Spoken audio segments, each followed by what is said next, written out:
Good morning friends. இது உங்கள் friends sports academy. Daily கண்டவர்ஸில் இன்றைக்கி என்ன பார்க்க போகிறோம் பார்த்தீங்கன்னா, ஏப்ரல் 7 2025 திங்கட்கிழமை என்ன கண்டவர்ஸ் தான் பார்க்க போகிறோம். இதுக்கு முன்னாடி பார்த்தீங்கன்னா நம்ம டெய்லி கண்டவர்ஸ் அப்லோட் பண்ணியிருக்கோம். பார்க்காதவங்க பார்த்து நோட்ஸ் எடுத்து வச்சுக்கோங்க. அது மட்டும் நம்ம சேனலை சப்ஸ்கிரைப் பண்ணி சப்போர்ட் பண்ணுங்கள். முடிஞ்சளவு உங்கள் ஃப்ரெண்ட்ஸ்லாம் ஷேர் பண்ணுங்கள். நம்ம ஃப்ரெண்ட்ஸ் போலீஸ் அகாடமி அப்படின்ற டெலிகிராம் சேனல் ஜாயின் பண்ணிக்கோங்க. இம்பார்ட்டன்ட் அப்டேட்ஸ்லாம் உங்களுக்கு கொண்டு கிடைக்கும். நம்ம கண்டவர்ஸ் பார்த்து முடிவு வந்து பார்த்தீங்கன்னா, நமது பயிற்சி மீம் சார்பில் வந்து பார்த்தீங்கன்னா ஒரு வீடியோ வந்து பார்த்தீங்கன்னா டிஎன்யூஎஸ்ஆர்பி எஸ்ஐ எக்ஸாமுக்கு என்னென்னலாம் தேவை, என்னென்னலாம் எலிஜிபிலிட்டி, என்னென்னலாம் இருந்தால் ரிஜெக்ட் பண்ணிவிடுவாங்க அப்படின்னு சொல்லிட்டு நம்ம ஒரு வீடியோ அப்லோட் பண்ணியிருக்கோம். தயவு செஞ்சு அதை பார்க்காதவங்க கண்டிப்பாக பாருங்கள். இல்லைன்னா வந்து பார்த்தீங்கன்னா உங்களுக்கு என்னென்ன டாக்குமெண்ட் தேவைன்றது தெரியாமல் நீங்கள் வாட்டுக்கு அப்ளை பண்ணிட்டீங்க அப்படின்னா உங்களுக்கு கஷ்டமாக இருக்கும். அதேமாதிரி வந்து பார்த்திங்கன்னா அடுத்ததாக வந்து பார்த்திங்கன்னா இந்த எக்ஸாமுக்கு எப்படி அப்ளை பண்ணணும் அப்படின்ற ஒரு வீடியோவையும் நம்ம அப்லோட் பண்ணியிருக்கோம். தயவு செஞ்சு 2 வீடியோவுமே பாருங்கள். கண்டிப்பாக உங்களுக்கு யூஸ்ஃபுல்லாக இருக்கும். நமது பயிற்சி மையம் சார்பில் வந்து பார்த்திங்கன்னா 2ஆம் நிலை காவல் தேர்வுக்கான டெஸ்ட் பேஜ் வந்து தொடங்கியிருக்கும். இதில் மொத்தம் உங்களுக்கு 60க்கும் மேற்பட்ட தேர்வுகளும் 6000க்கும் மேற்பட்ட வினாக்களும் கிடைக்கும். இதற்கான அட்மிஷன் வந்து பார்த்திங்கன்னா நடந்துருக்கு. தேர்வு தொடங்கும் நாள் வந்து பார்த்திங்கன்னா ஏப்ரல் 1 அதாவது ஏப்ரல் 1 எக்ஸாம் ஸ்டார்ட் ஆகி இப்போ வந்து பார்த்திங்கன்னா 3வது டெஸ்ட் வந்து பார்த்திங்கன்னா வருகிற 10ஆம் தேதி நடக்கிறதுக்கு. அதுக்குள்ளே இணைய விருப்பம் உள்ள மாணவர்கள் தாராளமாக இணைஞ்சிக்கலாம். ஸ்க்ரீனில் இருந்த நம்பர் நோட் பண்ணி வச்சுக்கோங்க. உங்களுக்கு ஏதாவது ஷெடியூல் ஏதாவது டவுட் இருந்துச்சு அப்படின்னா ஸ்க்ரீனில் இருந்த நம்பருக்கு கால் பண்ணி உங்கள் டவுட் கிளாரிஃபை பண்ணிக்கலாம். இந்த ஷெடியூல் வந்து பார்த்திங்கன்னா டிஸ்கிரிப்ஷனில் கொடுக்குற வியூ பண்ணி பாருங்கள். சரிங்களா? கட்டாயம் பிசி எக்ஸாம் பொறுத்தளவு இதுவே போதுமானது. சரிங்களா? ஃப்ரெண்ட்ஸ் கண்டபஸ் பார்த்துடலாம். அடுத்து தமிழகத்துக்கு வந்து பார்த்திங்கன்னா பிரதமர் நரேந்திர மோடி அவர்கள் வந்து பார்த்திங்கன்னா பாம்பன் பாலத்தை வந்து பார்த்திங்கன்னா புதிய பாம்பன் பாலத்தை திறக்க வந்தார் அப்படின்னு சொல்லிட்டு நம்ம பார்த்தோம். இதில் ராமநாதபுரம் மாவட்டம் ராமேஸ்வரத்தில் ஞாயிற்றுக்கிழமை நடைபெற்ற அரசு விழா வந்து 550 கோடி ரூபாயில் கடலில் குறுக்கே புதிதாக கட்டப்பட்ட பாம்பன் ரயில்வே பாலத்தை திறந்து வைக்கிறதுக்காகவும் ப்ளஸ் வந்து 8300 கோடி மதிப்பிலான நலத்திட்டங்களை வந்து பார்த்திங்கன்னா நாட்டுக்கு அர்ப்பணிக்கிறதாகவும் பிரதமர் மோடி வந்து பார்த்திங்கன்னா வந்திருந்தார்.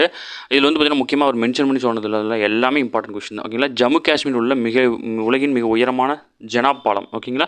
உலகின் மிக உயரமான பாலம் எதுன்னு கேட்டால் ஜெனாப் பாலம் எங்கே இருக்குன்னா ஜம்மு காஷ்மீரில். இது இந்தியாவில் இருக்குது முக்கியமானது. அடுத்து வந்து பார்த்திங்கன்னா மும்பையில் உள்ள மிக நீளமான கடல் பாலம் அடல் சேது பாலம். அஸ்ஸாமில் போகிசெல் பாலம். உலக அளவில் மிக அரிதான ஒன்றாக ராமேஸ்வரத்தின் செங்குத்து தூக்கு பாலம் ஆகியவை வந்து பார்த்திங்கன்னா இந்திய நாட்டுடைய மிக முக்கியமான ஒரு கட்டமைப்பாக கருதப்படுது அப்படின்னு சொல்லியிருக்காரு. இது எல்லாமே முக்கியமான விஷயம். நம்ம இதுக்கு முன்னாடி கண்டவர்ஸ் பார்த்துருக்கோம். ஓகேங்களா? அடுத்து வந்து பார்த்திங்கன்னா பிஎம் ஆவாஸ் திட்டத்தின் கீழ் வந்து தமிழகத்தில் 12 லட்சம் காங்கிரீட் வீடுகளை கட்டித்தர வந்து பார்த்திங்கன்னா இலக்கு நிர்ணயம் இருக்காங்க. இதில் வந்து பார்த்திங்கன்னா தமிழ்நாட்டில் வந்து பார்த்திங்கன்னா 12 லட்சம் பேர் பயனடைவார்கள் அப்படின்னு பயனடைஞ்சிருக்கிறாங்க அப்படின்னு வந்து பார்த்திங்கன்னா மென்ஷன் பண்ணி சொல்லியிருக்காரு. அப்போ வந்து பிஎம் ஆவாஸ் திட்டம் அப்படின்னா காங்கிரீட் வீடுகள் கட்டித்தர திட்டம் அப்படின்றது நீங்கள் புரிஞ்சுக்கணும். ஓகேங்களா? நியூஸ் பேப்பர் வந்து பார்த்திங்கன்னா நீங்கள் இப்படி தான் பார்க்கணும். அடுத்த வழியாக பார்த்திங்கன்னா இந்த விழாவில் 2537 கோடியில் நிறைவடையப்பட்ட அதாவது சோழபுரத்திலிருந்து தஞ்சாவூர் 4 வழிச்சாலையும் 1358 கோடியில் நிறைவேற்றப்பட்ட விழுப்புரம் டு புதுச்சேரி 4 வழிச்சாலையும் 2566 கோடியில் வந்து நிறைவேற்றப்பட்ட பூண்டியாங்குப்பத்திலிருந்து மயிலாடுதுறை மாவட்டம் சட்டநாதபுரம் 4 வழிச்சாலையும் வந்து பார்த்திங்கன்னா நாட்டுக்கு அர்ப்பணித்திருக்கிறார். ஓகேங்களா?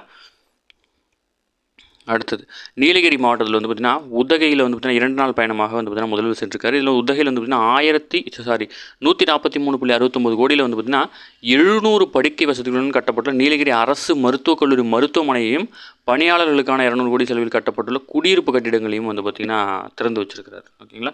தெரிஞ்சுக்கணும். அடுத்த வந்து பார்த்திங்கன்னா இந்த கொஸ்டின் சும்மா ஞாபகம் மட்டும் வச்சுக்கோங்க.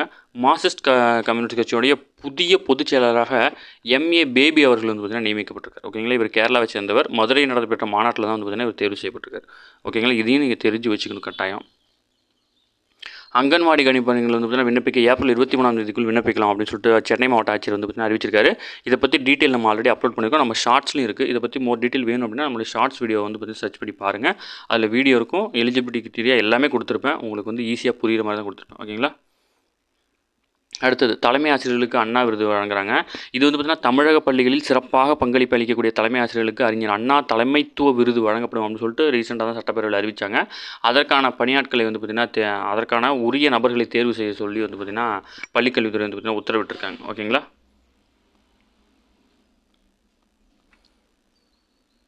அடுத்தது போர்ச்சுகல் ஸ்லோவாக்கியா ஆகிய நாடுகளுக்கு வந்து பார்த்திங்கன்னா குடியரசுத் தலைவர் வந்து பார்த்திங்கன்னா பயணம் மேற்கொள்ள இருக்காங்க. ஓகேங்களா? 4 நாள் பயணமாக வந்து பார்த்திங்கன்னா மேற்கொள்ள இருக்காங்க. இல்லை இந்திய குடியரசுத் தலைவர் போர்ச்சுகல் நாட்டு அரசுமுறை பயணமாக மேற்கொள்வது கடந்த 27 ஆண்டுகளில் வந்து பார்த்திங்கன்னா அதுக்கப்புறம் இப்போ தான் போகிறாங்க. 29 ஆண்டுகளுக்கு பின் ஸ்லோவாக்கியாவுக்கு வந்து பார்த்திங்கன்னா இப்போ தான் வந்து முதல் முறையாக வந்து பார்த்திங்கன்னா பயணம் போட்டிருக்கணும். ஓகேங்களா? இதில் வந்து பார்த்திங்கன்னா ஐரோப்பிய நாடுகளுடனான இந்திய நல்லுறவை மேலும் விரிவடையும் இந்த பயணம் மூலம் அப்படின்னு வந்து பார்த்திங்கன்னா தெரிவிச்சிருக்காங்க. அது மட்டும் இல்லாமல் இதில் முக்கியமான என்ன அப்படின்னா போர்ச்சுகல் அதாவது இந்த நாட்டில் 2 நாள் ஏப்ரல் 7, 8 வந்து பயணம் மேற்கொள்கிறாங்க. அதிபர் மார்செலோ ரெஃபேலோ டியூசா அவரை சந்திக்கிறாங்க. அது மட்டும் இல்லாமல் பிரதமரான லூயிஸ் நெக்ரோ அவர்களையும் வந்து பார்த்திங்கன்னா சந்திக்க இருக்கிறாங்க. அதேமாதிரி கடந்த 5 ஆண்டுகளில் 2 நாடுகள் அதாவது போர்ச்சுகலுக்கும் இந்தியாவுக்கான வர்த்தக ஒப்பந்தம் பார்த்திங்கன்னா $1.5 பில்லியன் சீராக அதிகரிச்சிருக்கு. ஓகேங்களா? அதேமாதிரி வந்து பார்த்திங்கன்னா ஸ்லோவாக்கியாவுக்கு வந்து பார்த்திங்கன்னா ஸ்லோவாக்கியா பயணத்தில் வந்து பார்த்திங்கன்னா ஏப்ரல் 9, 10 ஆகிய நாட்களில் பயணம் செய்யிருக்காங்க. அந்த நாட்டு அதிபரான பீட்டர் பெல்லேகிரினி மற்றும் பிரதமரான ராபர்ட் பிகே உள்ளிட்டோர் வந்து பார்த்திங்கன்னா சந்திக்க இருக்கிறாங்க. குடியரசுத் தலைவர் திரௌபதி முர்மு வந்து பார்த்திங்கன்னா பேச்சுவார்த்தை நடத்த இருக்கிறாங்க. ஓகேங்களா, அது மட்டும் இல்லாமல் அங்கே வாழ்கிற இந்திய சமூகத்தினருடையும் வந்து பார்த்திங்கன்னா பேச்சுவார்த்தை நடத்த இருக்கிறாங்க. ஓகேவா. அடுத்து 4 மாதங்களுக்கு பிறகு வந்து பார்த்திங்கன்னா உண்ணாவிரத போராட்டத்தை வந்து பார்த்திங்கன்னா தல்லேவால் வந்து பார்த்திங்கன்னா கைவிட்டிருக்கிறாரு. இதில் வந்து பார்த்திங்கன்னா பஞ்சாப் விவசாயிகளுடைய தலைவரான ஜக்ஜீத் சிங் தல்லேவால் இவர் வந்து பார்த்திங்கன்னா 4 மாதங்களாக வந்து பார்த்திங்கன்னா விவசாயிகளுக்காக போராட்டம் நடத்திருக்காரு, உண்ணாவிரத போராட்டம். இப்போ வந்து தன்னுடைய உண்ணாவிரதத்தை வந்து பார்த்திங்கன்னா கைவிட்டிருக்காரு. ஆனால் போராட்டம் தொடரும் அப்படின்னு அறிவிச்சிருக்காரு. ஓகேவா. சப்போஸ் டிஎன்யூ சார்பில் வந்து பார்த்திங்கன்னா இவருடைய பேரை கொடுத்துட்டு இவர் எதனுடன் தொடர்புடையன்னு கேட்க வாய்ப்பு இருக்குது. இவர் வந்து பார்த்திங்கன்னா ஒரு விவசாயி. ஓகேங்களா, விவசாய சங்க தலைவர். அதனால் விவசாயி அப்படின்ற கேட்டகரியில் தான் வருவார். அடுத்தது வந்து பார்த்தீங்கன்னா கிப்லி இந்த புகைப்படம்லாம் வந்து பார்த்தீங்கன்னா நம்ம ஆல்ரெடி அப்லோட் பண்ணியிருந்தோம். அந்த மாதிரி ஃபோட்டோவெல்லாம் எதுலையும் அப்லோட் பண்ணாதீங்க. உங்களுடைய ஃபேஸை வந்து பார்த்தீங்கன்னா ரெகனைஸ் பண்ணி எடுத்துக்கிறதா வந்து பார்த்தீங்கன்னா குற்றச்சாட்டு வந்து பார்த்தீங்கன்னா நிறைய தமிழ்நாடு காவல்துறையும் அது சம்மந்தமான இதெல்லாம் வந்து ரிலீஸ் பண்ணியிருக்காங்க. யாரும் வந்து பார்த்தீங்கன்னா இந்த கிப்லி ஆப்பில் வந்து பார்த்திங்கன்னா அந்த வெப்சைட்டில் போய்ட்டு உங்களுடைய புகைப்படங்களை வந்து பார்த்திங்கன்னா அப்படியே ரியலாக இருக்கிற ஒரு ஃபோட்டோ மாதிரி மாற்றி கொடுக்கும், பெயிண்டிங் மாதிரி மாற்றி கொடுக்கும். அதெல்லாம் பண்ணாதீங்க அப்படின்னு சொல்லியிருக்காங்க. அதனால் கொஞ்சம் கவனமாக இருங்க. அடுத்தது அதாவது பார்த்திங்கன்னா நம்ம இந்த புவிசார் குறியீடுகள் அதை பற்றி ஒரு டேட்டா கொடுத்துருக்காங்க. எல்லாமே ரொம்ப இம்பார்ட்டன்ட் நோட் பண்ணிக்கோங்க. டிஎன்பிஎஸ்சியாக இருந்தாலும் சரி, டிஎன்யூஎஸ்ஆர் இருந்தாலும் சரி. கும்பகோணம் வெற்றிலை, தேவாலை மாணிக்க மாலை, பன்ருட்டி பலாப்பழம், முந்திரி, புளியங்குடி எலுமிச்சை, செட்டிக்குளம் சின்ன வெங்காயம், விருதுநகர் சம்பா வற்றல் மிளகாய், ராமநாதபுரம் சித்திரக்கார அரிசி ஆகியவற்றுக்கு அண்மையில் புவிசார் குறியீடு வாங்கியிருக்காங்க. இல்லை மொத்தம் 79 புவிசார் குறியீடுகளை பெற்று இந்திய அளவில் உத்தரப்பிரதேசம் முதலிடத்தில் இருக்குது. ஓகேங்களா. 69 புவிசார் குறியீடுகளை பெற்று இந்திய அளவில் 2ஆம் இடத்துல தமிழ்நாடு இருக்குது. முக்கியமான கொஸ்டின். ஓகேவா. அடுத்து வந்து பார்த்திங்கன்னா மத்திய அரசின் தொழில் வர்த்தகத்துறை அமைச்சரின் கீழ் புவிசார் குறியீடு சட்டம் 1999ஆம் ஆண்டு உருவாக்கப்பட்டது. இது கடந்த 2002ஆம் ஆண்டு முதல் தான் அமலுக்கு வந்துச்சு. ஓகேங்களா. அதாவது எதில் கேட்டகரியில் கொடுக்குறாங்கன்னா உணவு, வேளாண் பொருட்கள், கைவினை, கைத்தறி மற்றும் இயற்கை பொருட்கள் என 5 வகையான உற்பத்தி பொருட்களுக்கு மட்டும்தான் புவிசார் குறியீடு வழங்க முடியும். ஓகேங்களா. இதில் வந்து பார்த்திங்கன்னா வட்டார அளவில் தனித்துவம் பெற்ற பொருட்களை உலகளவில் சந்தைப்படுத்துறதுக்காக இது பயன்படுத்துகிறாங்க. அறிவுசார் சொத்துரிமை சட்டத்தின் கீழ் வரும் ட்ரேடு மார்க்கு, காப்புரிமை ஆகிய 2ம் தனிநபர்களுக்கான உரிமை. இது வந்து பார்த்திங்கன்னா அந்த பகுதிக்கான உரிமைகள். ஓகேங்களா. அந்த பகுதியில் விளையிறதுனால அது அந்த உரிமை வழங்கப்படுது. அதேமாரி ஒரு பொருளுக்கு புவிசார் குறியீடு பெற வேண்டும் என்று அந்த பொருள் குறிப்பிட்ட பகுதியில் தோன்றியிருக்க வேண்டும். அதற்கான வரலாற்று சான்றும் இருப்பது முக்கியம். ஓகேங்களா. ஏன்னா தமிழக சட்டப்பேரவையில் வந்து பார்த்திங்கன்னா தீப்பெட்டிக்கு வந்து பார்த்திங்கன்னா புவிசார் குறியீடு கேட்கும்போது வந்து பார்த்திங்கன்னா அந்த சம்மந்தப்பட்ட தொழில்துறை அமைச்சர் தாமோ அன்பரசன் அவர்கள் தான் இதை தெரிவிச்சிருக்காரு. ஒரு பொருள் புவிசார் குறியீடு பெறணும்னா அந்த பொருள் அந்த பகுதியில் தான் உற்பத்தி ஆகிருக்க வேண்டும், அதுக்கான வரலாற்று சான்று இருக்கணும் அப்படின்னு மென்ஷன் பண்ணியிருக்காரு. ஓகேங்களா. புவிசார் குறியீடு பெற்ற பொருட்களை பதிவு செய்து 10 ஆண்டுகளுக்கு பயன்படுத்தலாம். அதன் பிறகு வந்து பார்த்திங்கன்னா மறுபடியும் புதுப்பிக்கணும். ஓகேங்களா. இந்திய அளவில் 2004ஆம் ஆண்டு டார்ஜிலிங் தேயிலைக்கு தான் முதல்ல புவிசார் குறியீடு கொடுத்துருக்காங்க. எப்போனா 2004. முக்கியமான கொஸ்டின். இந்தியாவிலே ஃபஸ்ட்டு டார்ஜிலிங்கில் இருக்கிற தேயிலைக்கு தான் முதல்ல புவிசார் குறியீடு வழங்கப்பட்டது. தமிழகத்தில் வந்து பார்த்திங்கன்னா காஞ்சிபுரம் பட்டு சேலைக்கு தான் முதல் புவிசார் குறியீடு வழங்கப்பட்டிருக்கு. ஓகேவா. ஓகே, இப்போ இது எல்லாமே இம்பார்ட்டன்ட் நோட் பண்ணிக்கோங்க. அடுத்த வந்து பார்த்திங்கன்னா உலகளவில் வந்து பார்த்திங்கன்னா சுமார் 200 கோடி பேர் வந்து பார்த்திங்கன்னா அதிக உடல் பருமனுடன் வாழுறாங்க. இது உலகளவில் வயது வந்தோர் மக்கள் தொகையில் கிட்டத்தட்ட 50% ஆகும். வரிசைப்படி பார்த்தால் China, India, America, Brazil, Russia, Mexico, Indonesia மற்றும் எகிப்து ஆகிய நாடுகள் அதிக உடல் பருமன் உள்ளவங்க நிறைய பேர் இருக்கிறாங்க. சீனாவில் 40 கோடி பேரும், இந்தியாவில் 18 கோடி பேரும், அமெரிக்காவில் 17 கோடி பேரும் அப்படின்ற பட்டியலில் இருக்கிறாங்க. ஓகேவா. இது மட்டும் சும்மா நான் ஞாபகம் வச்சுக்கோங்க. அடுத்தது இந்திய உதவியுடன் வந்து பார்த்திங்கன்னா இலங்கையில் ரயில்வே திட்டங்கள் வந்து பார்த்திங்கன்னா பிரதமர் மோடி தொடங்கி வச்சார். புகழ்பெற்ற பௌத்த கோயிலையும் வழிபட்டு வந்திருக்காரு. ஓகேங்களா. தாய்லாந்திலிருந்து இலங்கைக்கு 3 நாள் அரசுமுறை பயணமாக பிரதமர் அவர்கள் சென்றிருக்காரு. அப்போ வந்து பார்த்திங்கன்னா கொழும்பில் இலங்கையுடைய அதிபரான அனுரகுமார் திசாநாயக்கை வந்து பார்த்திங்கன்னா சந்தித்து பேசியிருக்காரு. இதில் வந்து பார்த்திங்கன்னா இரு நாடுகளுக்கும் இடையான பாதுகாப்புத்துறை ஒத்துழைப்பை 35 ஆண்டுகளுக்கு பின்பு வலுப்படுத்த முக்கிய ஒப்பந்தம் உள்ளிட்ட 7 ஒப்பந்தங்கள் வந்து பார்த்திங்கன்னா கையொப்பமாயிருக்கு. அது மட்டும் இல்லாமல் இந்திய நிதியுடன் நிறைவேற்றப்பட்ட பல்வேறு திட்டங்களை வந்து பார்த்திங்கன்னா தொடங்கி வச்சிருக்காரு. ஓகேங்களா. இதில் வந்து முக்கியமானது என்ன அப்படின்னா அனுராதபுரத்தில் நடைபெற்ற நிகழ்ச்சியில் இந்திய நிதியுடன் கட்டமைக்கப்பட்ட மகவ ஓமந்தை ரயில் வழித்தடம், அதாவது 91.24 மில்லியன் அமெரிக்க டாலர் மகவ அனுராதபுரம் நவீன சமிஞ்ஞை அமைப்பு ஆகிய ரயில்வே திட்டங்களுக்கு வந்து பார்த்திங்கன்னா இரு தலைவர்களும் தொடங்கி வச்சுருக்காங்க. இது வந்து பார்த்திங்கன்னா நம்ம முழு நிதி நம்ம கொடுக்கல, நம்ம வந்து பார்த்திங்கன்னா ஒரு கான்ட்ரிபியூட் தான் பண்ணுறோம். ஆனால் முக்கியமானது ஓகேங்களா. அதாவது மகவ ஓமந்தை அப்படின்னா கீழ்கண்ட எந்த இரு நாட்டோடும் தொடர்புடையது. ஆகவே மகவ ஓமந்தை ரயில் வழித்தடம் வந்து பார்த்திங்கன்னா இந்த திட்டம் எந்த இரு நாடுகளுக்கும் தொடர்புடையது அப்படின்னா இலங்கைக்கும் இந்தியாவுக்கும். அதேமாதிரி வந்து பார்த்திங்கன்னா மகவ அனுராதபுரம் நவீன சமிஞ்ஞை அமைப்பு இதெல்லாம் வந்து பார்த்திங்கன்னா அந்த சிக்னல் இதெல்லாம் இருக்கும் இல்லையா, இதுவும் வந்து பார்த்திங்கன்னா இலங்கைக்கானது தான். இது இந்தியாவோட ஒத்துழைப்பினால பண்ணுறாங்க. ஓகேவா.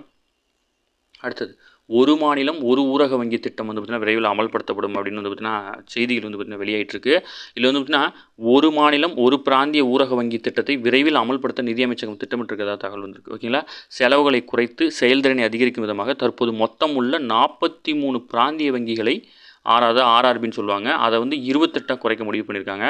நாட்டில் தற்போது 28 மாநிலங்களும் 8 யூனியன் பிரதேசங்களும் உள்ளன. ஒரு மாநிலம் அல்லது ஒரு யூனியன் பிரதேசத்தில் ஒரு ஆர்ஆர்பிக்கு மேலே இருந்தால் அதை ஒருங்கிணைக்கவும் திட்டமிடப்பட்டுள்ளது. இந்த வகையில் பல்வேறு மாநிலங்களில் உள்ள 15 ஆர்ஆர்பிக்கள் வந்து பார்த்திங்கன்னா ஒருங்கிணைக்கப்பட்டிருக்கு. ஓகேங்களா, அதுக்கடுத்து முக்கியமாக இது எப்போ உருவாக்கினாங்கன்றது முக்கியம். கிராம பகுதியில் வசிக்கும் சிறு விவசாயிகள், வேளாண் தொழிலாளர்கள் மற்றும் கைவினை கலைஞர்களுக்கான கடன் வழங்கும் நோக்கில் தான் பிராந்திய ஊரக வங்கிகள் சட்டம் 1976 கொண்டு வரப்பட்டது. இதன் அடிப்படையில் தான் வந்து பார்த்திங்கன்னா ஆர்ஆர்பிக்கள் வந்து பார்த்திங்கன்னா உருவாக்கியிருக்காங்க. ஓகேவா,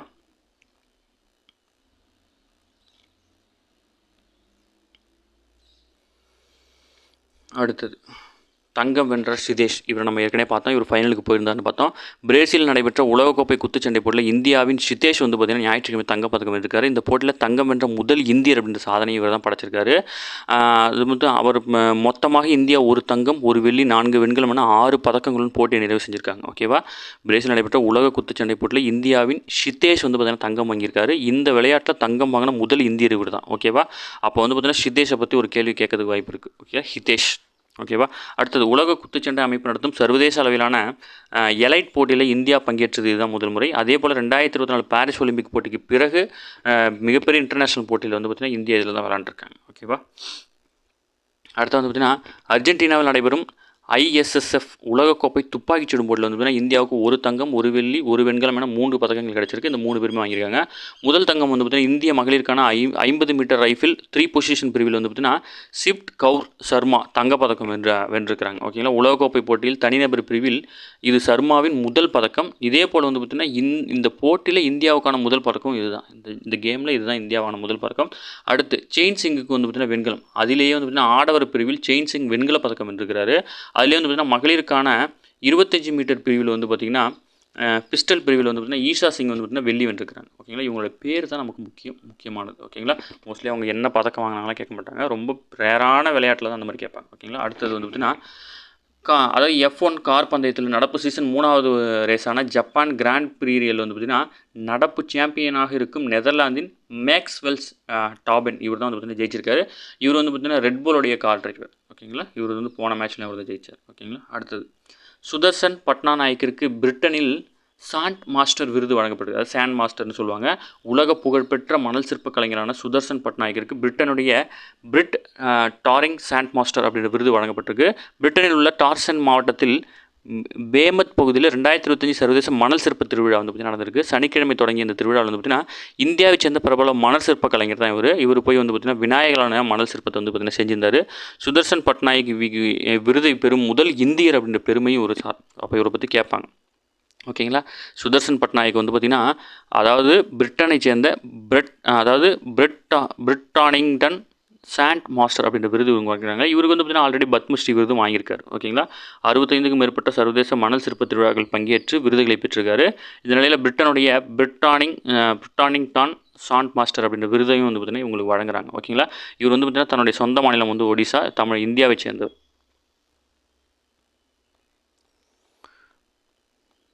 ஓகே ஃப்ரெண்ட்ஸ், இன்னைக்கு கரண்ட் அஃபேர்ஸ் அவ்வளோதான். இதை தாண்டி எதுவுமே கேட்க வாய்ப்பு இல்லை. டெய்லி கரண்ட் அஃபேர்ஸ் டெய்லி பார்த்துங்க. அப்போ தான் மந்த்லி வீடியோ பார்க்கும்போது ஈஸியாக இருக்கும். நம்ம சேனலை சப்ஸ்கிரைப் பண்ணுங்கள், சப்போர்ட் பண்ணுங்கள், முடிஞ்சவங்க உங்கள் ஃப்ரெண்ட்ஸ்லாம் ஷேர் பண்ணுங்கள். நம்மளோட ஃப்ரெண்ட்ஸ் போலீஸ் அகாடமி அப்படின்னு டெலிகிராம் சேனல் ஜாயின் பண்ணிக்கோங்க. இம்பார்ட்டன்ட் அப்டேட்ஸ்லாம் உங்களுக்கு ஒன்று கிடைக்கும்.